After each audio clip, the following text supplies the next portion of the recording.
Bismillah, alhamdulillah, assalatu wassalamu ala rasulillah wa ala alihi wa sahbihi wa mawalah. Ashhadu an la ilaha illallah wahdahu la syarika lah wa ashhadu anna Muhammadan abduhu wa rasuluhu la nabiyya ba'dah. Amma ba'du, fala haula wa la quwwata illa billah. Puji syukur alhamdulillah boten ngarsanipun Allah Subhanahu wa taala. Shalawat salam mugi tansah kalimpahaken dumateng junjungan kita Nabi Agung Muhammad sallallahu alaihi wasallam. Para bapak ibu ingkang kula hormati, monggo kita bikak sarengan pangaosan ing dalu punika kanthi waosan umur kitab Al-Fatihah. A'udzubillahi minasyaitonir rajim. Bismillahirrahmanirrahim. Alhamdulillahirabbil alamin.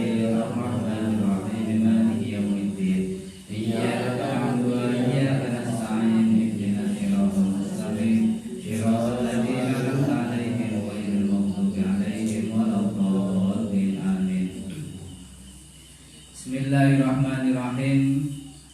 Faslun arkanul islami khamsatun. Rukun Islam nggih niku dipun bagi wonten gangsal macem nggih. Syahadatu alla ilaha illallah wa anna Muhammadar Rasulullah. Ingkang sepindhah nggih menika nyekseni nggih utawi ngucapaken kalimat syahadat nggih. Asyhadu alla ilaha illallah wa asyhadu anna Muhammadar Rasulullah. Wa iqamus sholati lan jumenengaken salat atau mendirikan salat. Wa ita'uz zakati lan membayar utawi menunaikan zakat. Wa shaumu ramadhana lan siang poso ing dalem bulan Ramadan. Wa hajjul baiti man istata'a ilaihi sabila lan nindakaken haji, mengerjakan ibadah haji bagi orang yang mampu melaksanakan perjalanan ke Baitullah.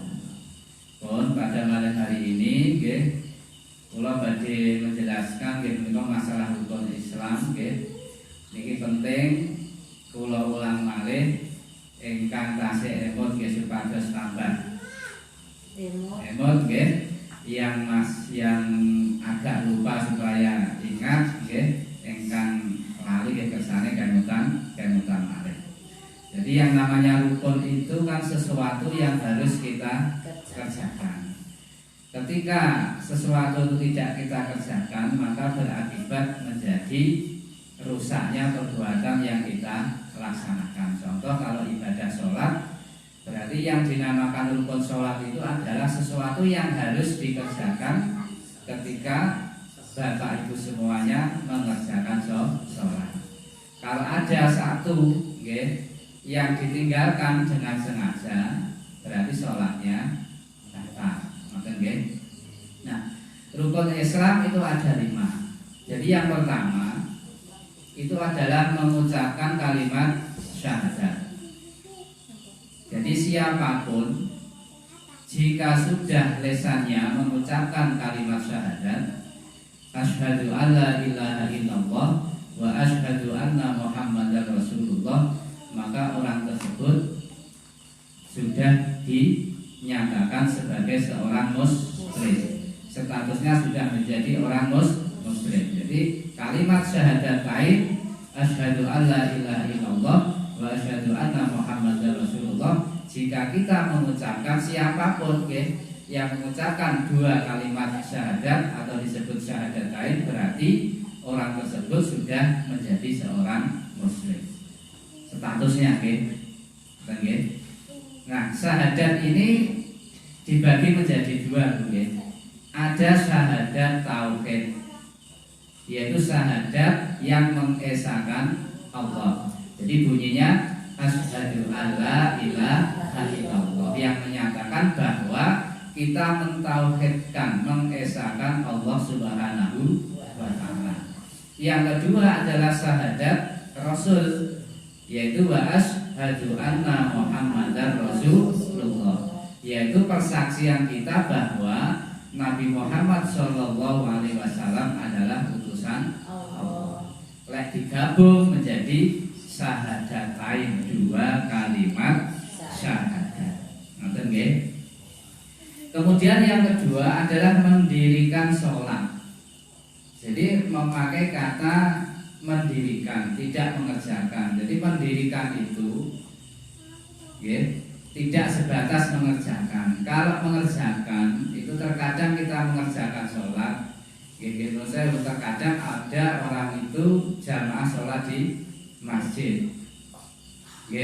Kalau hanya sebatas mengerjakan, berarti setelah sholat berjamaah kadang pulang lebih dulu, terus mengambil sandal yang paling bagus.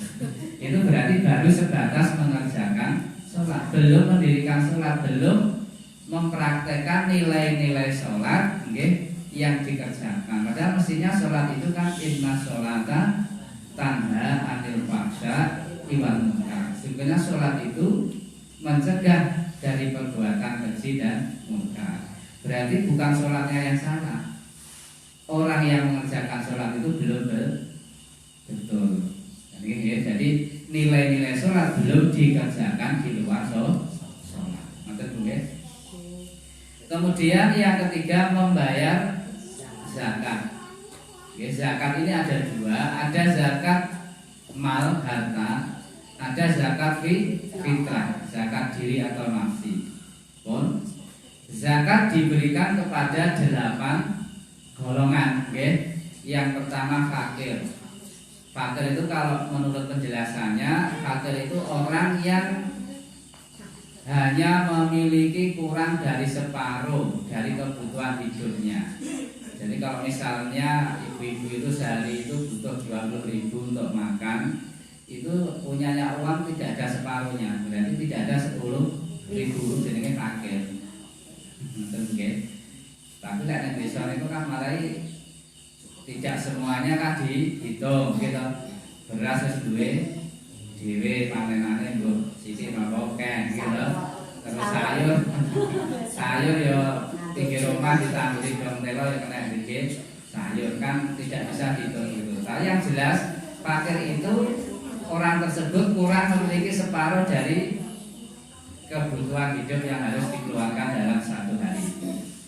Kemudian miskin, siapa miskin itu?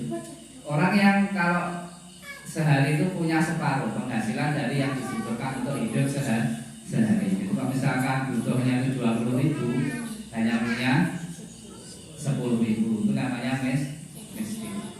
Yang ketiga amil, yaitu orang yang ditunjuk sebagai panitia pengumpul dan pembagi zakat. Jadi kalau panitia zakat itu sebenarnya kalau zaman Rasul mendatangi orang yang akan berzakat. Tetapi di zaman modern ini tidak begitu, bahkan zakat itu bisa langsung transfer ke rekening Basnas dan ambil zakat nasional. Jadi karena apa itu zaman sudah berubah, kalau di desa, tetapi bagi orang-orang yang di daerah kota, yang sibuk di kantor dan sebagainya, maka tidak ada waktu untuk datang ke ambil zakat, cukup transfer di rekening Basnas sudah bisa.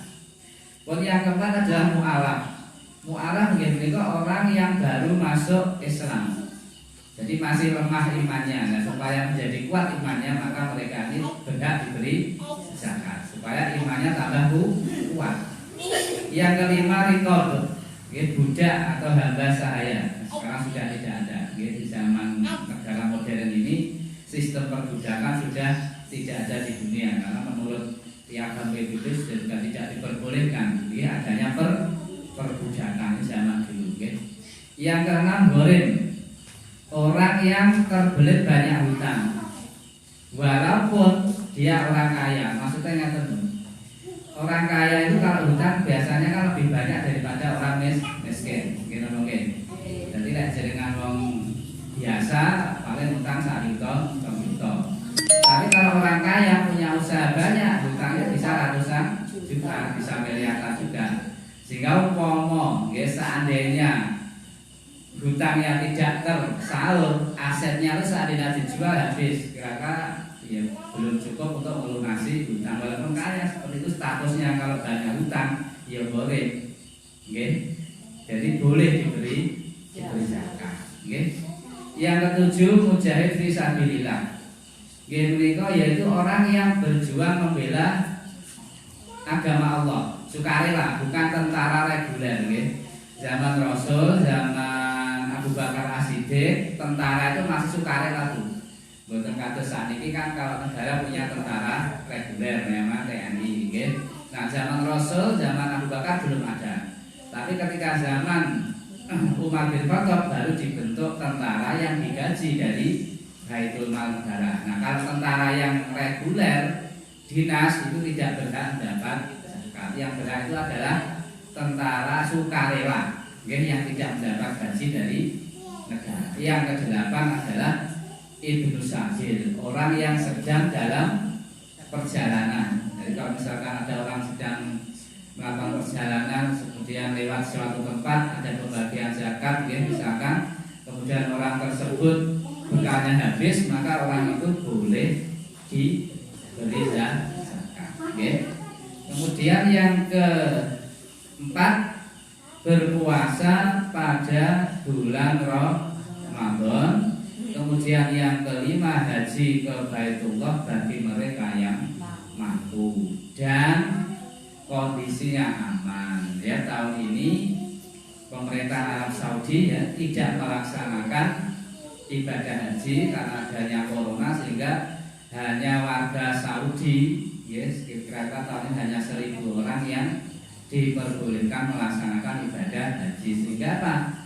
Orang Indonesia walaupun sudah melunasi ONH, tapi karena tidak aman, akhirnya hukumnya tidak wajib melaksanakan ibadah haji.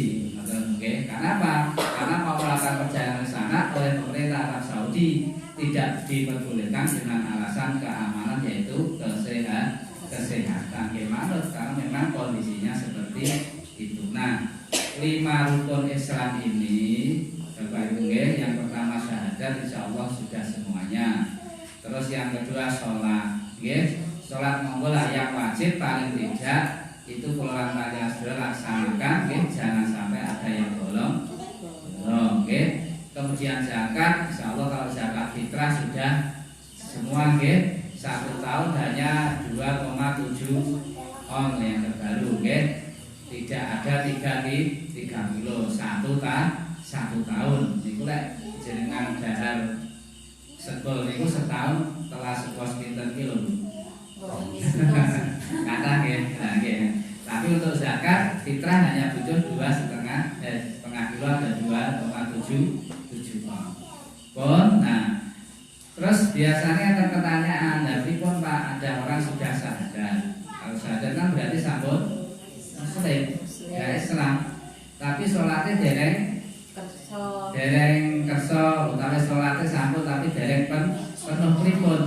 Statusnya orang tersebut tetap Islam, sebagai orang muslim, cuma mereka memiliki status sebagai orang fasik, yaitu melakukan dosa besar.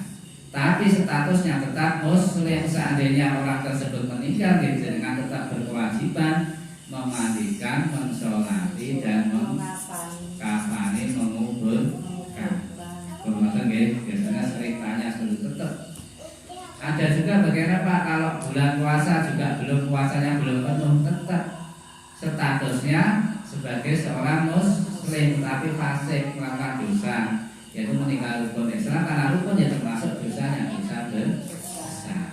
Tapi statusnya tetap sebagai seorang muslim. Yang terpenting, orang tersebut ketika meninggalkan hal tersebut, 1 mungkin karena malas, 2 karena istilahnya belum tahu, atau pemahaman agamanya kurang. Yang penting orang tersebut tidak mengingkari secara terang-terangan bahwa sholat itu tidak wajib, puasa itu tidak wajib. Kalau hanya mengaras-aras dan sebagainya, status tetap muslim. Tapi dengan saya ngerti ya, diusahakan yang wajib-wajib itu jangan sampai bolong. Jadi rukun Islam ini kalau kita sudah mengerjakan berarti kita saja statusnya sudah muslim. Masalah hati bagaimana Pak? Masalah hati itu adalah urusan orang tersebut dengan Allah Subhanahu wa Ta'ala. Karena kita hanya diutus, diperintah untuk mempersaksikan lisannya. Kalau sudah lisannya asyhadu alla ilaha illallah wa asyhadu anna Muhammadar Rasulullah, ya berarti muslim. Saudara kita terjaga kehormatannya, baik darahnya, hartanya, dan yang lain sebagainya. Barangkali itu sedikit kalau mengingatkan kembali tentang rukun Islam, fondasi Islam seperti bangunan, maka ini harus kita kerjakan supaya agama kita ini menjadi tegak dan kuat. Maka boleh ngasah kekeluarkan wonten pertanyaan monggo boleh Ibu monggo bebas mawon.